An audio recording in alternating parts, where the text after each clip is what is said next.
नमस्कार, मैं हूं आपके साथ यशी शुक्ला और बात करेंगे मनोहर सरकार तरक्की अपार। हरियाणा की मनोहर लाल सरकार सूबे की तरक्की के लिए तत्पर है। जनता की भलाई के सभी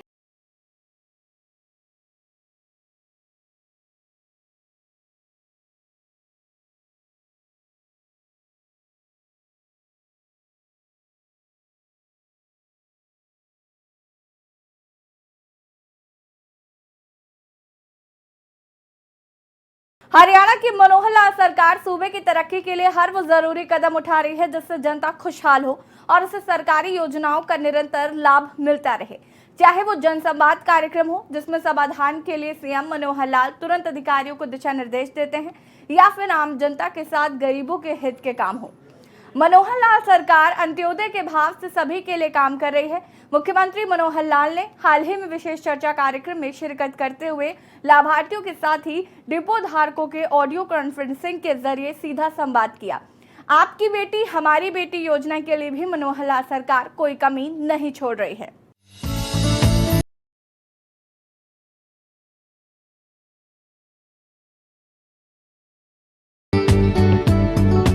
हरियाणा के मुख्यमंत्री मनोहर लाल ने अपने दूसरे चरण के जनसंवाद कार्यक्रम की शुरुआत 28 जुलाई महेंद्रगढ़ जिले के अटेली विधानसभा से की। रेवाड़ी जिले के खंडोडा गांव में उनका जोरदार स्वागत किया गया। इस दौरान अपनी सरकार की उपलब्धियां गिनाने के अलावा उन्होंने लोगों से सरकार की नीतियों और विकास कार्यों पर फीडबैक भी लिया। सीएम ने कहा, हमारी सरकार ने प्रदेश में बगैर पर्ची और खर्ची के योग्य लोगों को नौकरियां दी हैं। सरकार के पास धन की कोई कमी नहीं है। पूरे प्रदेश में एक समान काम कराए जा रहे हैं। रेवाड़ी जिले के तीनों विधानसभा क्षेत्रों में खूब विकास कराया गया है। आगे भी जो डिमांड होगी उसे पूरा किया जाएगा। इस दौरान सीएम ने कुछ बच्चों का जन्मदिन भी मनाया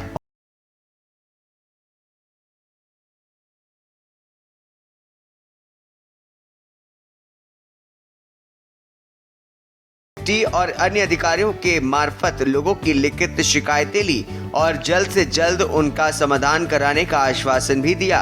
मुख्यमंत्री के दौरे को लेकर के खंडोडा गांव में खासा उत्साह देखने को मिला। मुख्यमंत्री 3 दिन तक रेवाड़ी जिले में रहे। 3 दिन में जिले की 2 विधानसभा सीटों को कवर करते हुए 6 जगह जनसंवाद किया। पहले चरण में भिवानी, पलवल, कुरुक्षेत्र, सिरसा और महेंद्रगढ़ में जनसंवाद प्रोग्राम हुए। मुख्यमंत्री मनोहर लाल ने 28 और 29 जुलाई को रात्रि विश्राम रेवाड़ी जिले में किया। तीसरे दिन 30 जुलाई को रेवाड़ी विधानसभा क्षेत्र के गांव गंगायचा अहीर के राजकीय मिडिल स्कूल में और बावल विधानसभा क्षेत्र के गांव मामड़िया आसमपुर स्थित गोपाल कृष्ण गौशाला में जनसंवाद कार्यक्रम में सीधा संवाद किया। मुख्यमंत्री मनोहर लाल ने ग्रामीणों की मांग पर गांव जड़थल के राजकीय प्राथमिक स्कूल में 2 नए कमरे, गांव में सब हेल्थ भवन, व्यायामशाला, जोहड़ को ड्रोन से जोड़ने, शिवधाम योजना के तहत गांव में शमशान घाट काम कराने और एससी चौपाल नई बनाने को मंजूरी दी। रेवाड़ी विधानसभा के गांव संगवाड़ी में बूस्टिंग स्टेशन के नजदीक पंचायती भूमि पर मुख्यमंत्री मनोहर लाल जनसंवाद कार्यक्रम करते हुए 1 घंटे तक लोगों के बीच रहे और उनकी काफी शिकायतों को सुना। साथ ही गांव संगवाड़ी में पीएचसी और ग्राम सचिवालय बनाने की घोषणा की है। सीएम धारूहेड़ा के राजकीय वरिष्ठ माध्यमिक विद्यालय में जनसंवाद किया। रेवाड़ी में जनसंवाद श्रृंखला के अंतिम दिन का प्रथम पड़ाव गंगायचा अहीर गांव रहा। यहां पर संवाद के दौरान कुछ बुजुर्गों ने अपनी पेंशन संबंधित समस्या रखी, जिस पर सीएम मनोहर लाल ने तुरंत अधिकारियों को निर्देशित करते हुए उनकी पेंशन शुरू करवाई और साथ ही उन्हें वृद्धावस्था सम्मान भत्ते के प्रमाण पत्र भी सौंप दिए। सीएम ने कहा, समस्या छोटी हो या बड़ी, हमारा प्रयास जल्द से जल्द उसका समाधान निकालने का रहता है। गंगायचा अहीर गांव में लोगों की विभिन्न समस्याएं सुनी भी और उनके समाधान भी किए। सीएम ने कहा कि अपने अब तक के कार्यकाल में हमने कम खर्च में डबल काम करते हुए नागरिकों को बेहतर सुविधाएं देने का काम किया है। जनसंवाद कार्यक्रम भी उसी कड़ी का एक हिस्सा है। गांव ममड़िया असमपुर रेवाड़ी में जनसंवाद के दौरान गांव के विकास के लिए कई घोषणाएं की गई हैं। स्थानीय निवासियों की मांग पर गांव में रोडवेज बस की बेहतर कनेक्टिविटी के निर्देश दिए गए और सब हेल्थ सेंटर के भवन निर्माण को मंजूरी दी गई। इसके साथ ही वेटरनरी अस्पताल की विजिबिलिटी चेक करवाने और गांव के चारों जोहड़ को नहरी पानी से जोड़ने का कार्य शुरू करने के निर्देश जारी किए।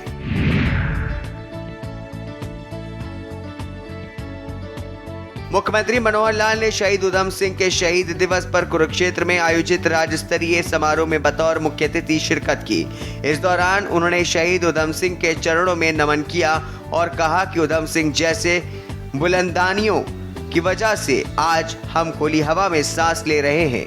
कार्यक्रम में उपस्थित जनसमूह को संबोधित करते हुए मुख्यमंत्री मनोहर लाल खट्टर ने कहा कि ये प्रेरणा का विषय है कि आजादी के मतवाले शहीद उधम सिंह को श्रद्धांजलि देने हम यहाँ पहुँचे हैं। मुख्यमंत्री ने कहा कि हम सभी को मिलकर के देश को मजबूत बनाना है। इस दौरान उन्होंने कम्बोज सभा की मांग पर करनाल, कुरुक्षेत्र व शहादाबाद में बन रही 3 कम्बोज धर्मशालाओं के लिए 47,76,076 रुपए की राशि देने की घोषणा की। कम्बोज सभा की मांग पर मुख्यमंत्री मनोहर लाल ने करनाल, कुरुक्षेत्र और शाहबाद में निर्माणाधीन 3 धर्मशालाओं के लिए 47,76,076 रुपए की राशि दी। मुख्यमंत्री मनोहर लाल ने करनाल की कम्बोज धर्मशाला के लिए 21 लाख रुपए, कुरुक्षेत्र की धर्मशाला के लिए 21,76,076 रुपए और शाहबाद की धर्मशाला के लिए 5 लाख रुपए देने की घोषणा की। इसके अतिरिक्त कुरुक्षेत्र की धर्मशाला के लिए सांसद नायब सिंह सैनी ने भी 11 लाख रुपए देने की घोषणा की। मुझे इस बात का गर्व है कि समाज के सब लोग पहले अपने समाज में, फिर बाकी सब लोगों के अंदर जा करके भी समाज सेवा के बहुत से काम करते हैं और उसमें सब लोग कुछ ना कुछ अपने प्रयत्न करते हुए कोई ना कोई केंद्र स्थान भी बनाते हैं। शायद कोई हमारी मदद कर जाए। निश्चित जब भी जाता हूं हर समाज की मदद करता हूं। सबसे पहले तो इस प्रकार के महापुरुषों की जितनी भी उनके सम्मान विचार की जो योजना बनाते हैं कि उनको सम्मानित किया जाए, वहां विचार प्रसार किया जाए, तो ऐसे सारे कार्यक्रम भी अब सरकारी योजना से होते हैं। उसमें जो खर्च आता है वो सरकार करती है। ये कार्यक्रम भी उसी सरकारी योजना के अंतर्गत हो रहा है। पहले भी हमने सब महापुरुषों के कार्यक्रम ऐसे किए। उसी की धर्मशाला को चूंकि पहली बार वहां उसका शिलान्यास भी होना है, तो मैंने निवेदन किया है महंत बाबा मोमन शाह जी, बाबा ब्रह्मदास जी को कि वो जाकर के शिलान्यास करके आए और अपनी तरफ से कोई योगदान भी करे। मैंने उनको विश्वास दिलाया। वो मुझे कहने लगे भी आपका योगदान, मैंने कहा मैं आज ही कर देता हूं। तो करनाल धर्मशाला के लिए 21 लाख रुपए मैं घोषणा करता हूं। इसी प्रकार कुरुक्षेत्र धर्मशाला चौके इसका काम अधूरा है। इस काम में योगदान पहले तुम्हारे मेंबर पार्लियामेंट ने कहा कि मैं भी कुछ योगदान उसमें करना चाहता हूं, तो मेंबर पार्लियामेंट नायब सिंह सैनी जी की तरफ से 11 लाख रुपए और 21,76,076 रुपए मैं अपनी तरफ से। मुख्यमंत्री मनोहर लाल ने कहा कि आज देश के प्रधानमंत्री नरेंद्र मोदी अंत्योदय के भाव से काम कर रहे हैं। उनके लिए भारत सर्वप्रथम है। मुख्यमंत्री ने कहा कि हमें देश का भला करना है तो देश हित में काम करना होगा। हरियाणा सरकार भी अंत्योदय के भाव से काम कर रही है। शिक्षा, स्वास्थ्य, सरकारी योजनाओं का लाभ गरीब पिछड़े सबसे पहले मिले, इस दिशा में कार्य किया जा रहा है। मुख्यमंत्री मनोहर लाल ने कहा कि महापुरुषों के बलिदान और उनकी शिक्षा जन जन तक पहुंचे, इसके लिए सरकार ने संत महापुरुष सम्मान और विचार प्रसार प्रचार योजना बनाई है। इसी के अंतर्गत महापुरुषों संतों की जयंती सरकारी खर्च पर मनाई जा रही है। उन्होंने कहा कि हरियाणा सरकार हरियाणा एक हरियाणवी एक के नारे पर कार्य कर रही है। देश के नागरिकों को एकता के सूत्र में बांधकर आगे बढ़ने की क्रांतिकारियों को सच्ची श्रद्धांजलि है।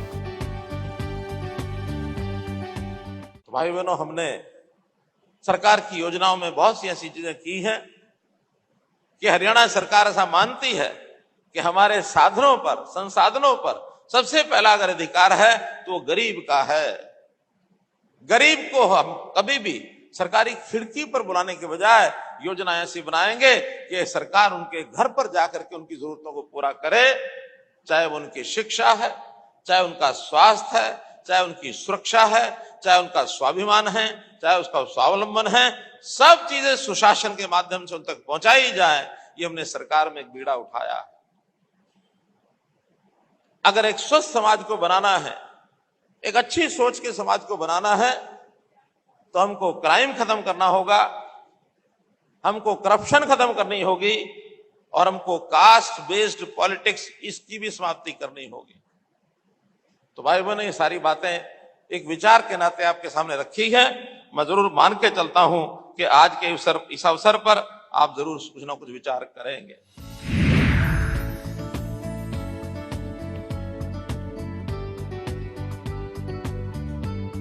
वहीं मुख्यमंत्री मनोहर लाल विशेष चर्चा कार्यक्रम में कहा कि प्रधानमंत्री गरीब कल्याण अन्न योजना के तहत प्रदेश के लगभग 32 लाख परिवारों को पीडीएस परियोजना का लाभ मिल रहा है। सार्वजनिक वितरण प्रणाली को सरल बनाने के लिए हमारी सरकार ने सिस्टम में कारगर बदलाव किया है।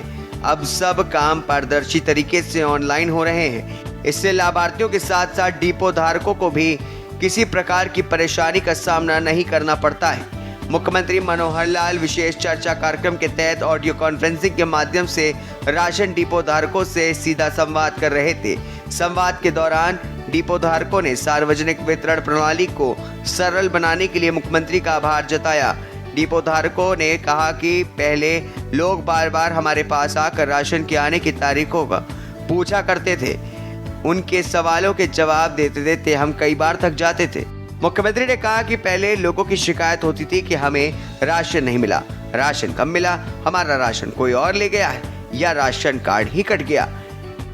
ऐसी सभी शिकायतों के समाधान के लिए सरकार ने ईपीडीएस पोर्टल की शुरुआत की।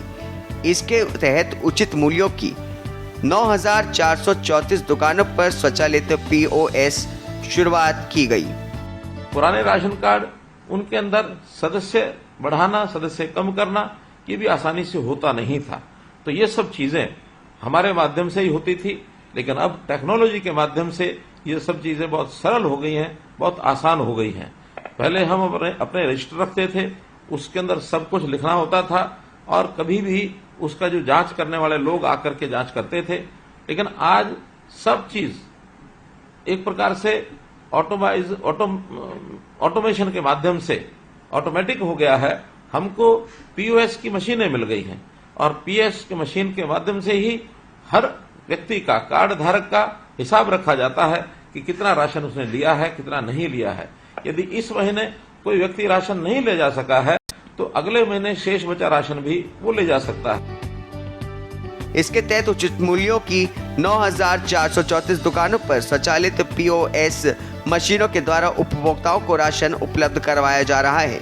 सभी राशन डिपो पर पीओएस मशीन लगा करके उपलब्ध कार्रवाई की गई है। बैच सभी राशन डिपो पर पीओएस मशीनें उपलब्ध करवाई गई हैं। इससे आवश्यक वस्तुओं का 100% वितरण बायोमेट्रिक आधार पर प्रमाणीकरण करने के बाद किया जा रहा है। अब कोई भी अपात्र व्यक्ति फर्जी तरीके से राशन प्राप्त नहीं कर सकता। उन्होंने कहा कि सरकार ने राशन की सूचना को उपभोक्ताओं के लिए मोबाइल के साथ साथ जोड़ दिया है। अब राशन की दुकान पर सप्लाई पहुंचते ही उपभोक्ताओं को मोबाइल संदेश द्वारा राशन आने की जानकारी खुद ही मिल जाती है। उन्होंने कहा कि प्रधानमंत्री नरेंद्र मोदी द्वारा शुरू किए गए अंत्योदय अभियान का डिपो धारकों को सारथी कहना गलत नहीं होगा, क्योंकि आप सबसे गरीब व्यक्ति की भूख मिटाने के लिए राशन वितरण करने का काम करते हैं। यही नहीं, कोविड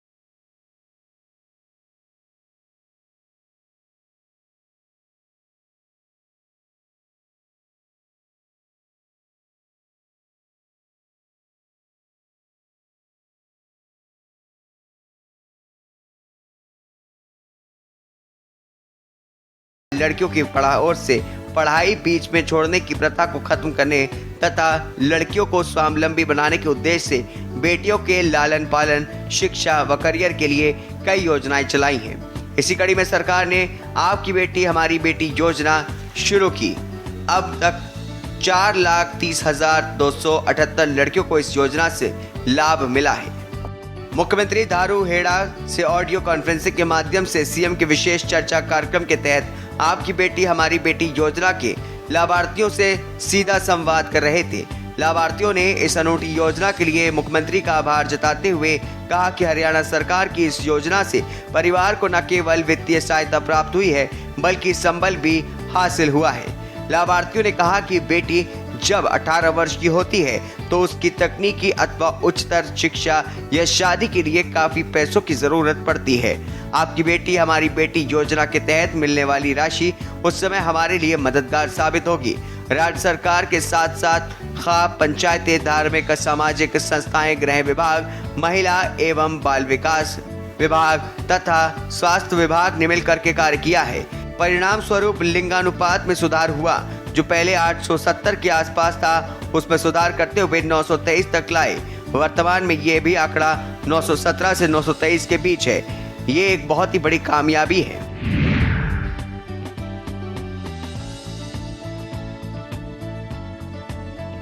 मुख्यमंत्री ने कहा कि आज के युग में बेटियां अपनी मेहनत और मेधा के दम पर इतिहास रच रही हैं। हाल ही में चंद्रयान 3 की मिशन डायरेक्टर इसरो की वैज्ञानिक ऋतु खरीदाल देश की बेटी हैं, जिस पर आज पूरा देश गर्व कर रहा है। उन्हें चंद्रयान 3 की सफल लैंडिंग की जिम्मेदारी सौंपी गई। सीएम ने कहा कि प्रथम महिला अंतरिक्ष यात्री कल्पना चावला, प्रथम महिला पायलट प्रियंका बेनीवाल, प्रथम महिला बीएसएफ में असिस्टेंट कमांडेंट सौम्या, मिग-29 उड़ाने वाली देश की प्रथम सिविलियन मेघा जैन, प्रथम महिला रोडवेज बस संचालक पंकज देवी और प्रथम महिला पहलवान ओलंपिक कांस्य पदक विजेता साक्षी मलिक, प्रथम महिला पहलवान राष्ट्रमंडल खेलों में स्वर्ण पदक विजेता गीता फोगाट, प्रथम महिला पैरा ओलंपिक रजत पदक विजेता दीपा मलिक। हरियाणा की इन बेटियों ने अपनी प्रतिभा और मेहनत के बल पर प्रदेश को गौरवान्वित करने का काम किया।